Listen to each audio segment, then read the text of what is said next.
it takes a lot of courage to break out from these kind of monikers, this sort of identity, because we're all wrapped up in our identity.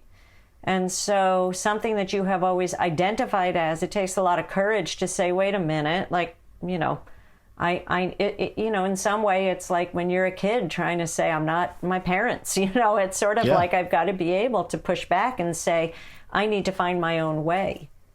Yeah, and people so in the Unity 2020 movement, it was always called the red pill moment, the awakening, those sort of things. And that's why it's fascinating to hear your story. It seems as though you had your red pill moment, many, many years ago. Or at least it's never a moment, obviously. It's never like a flash of light or you wake up one morning and all of a sudden you see the light. It's never anything like that, obviously. But you at least started on that path. I think if I had to kind of grade it talking to you way back in 2002 when you launched Talking Eyes Media. Yeah, no, I think you're right. And I've never thought of it in that perspective. So I appreciate that. I often think about why do we do what we do? What is that? And bringing it to the table is always digging for this too. It's the what deep-rooted experiences have some people wanting one type of leader over another?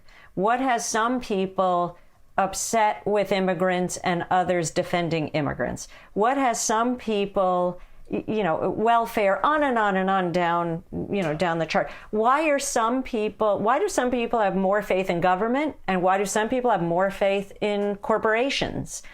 So if you stop and ask yourself these questions, why am I wired that way? And when did that start showing itself? And how much was taught to me? How much have I learned and unlearned in my life? And these are really complicated questions. And they're hard to answer. I do think a lot about why, I've grown up comfortably. So why am I passionate about those who have less? I don't need to make that my life's effort. It's not my life. I'm not fighting on the front lines through lived experience, that sort of thing. So why?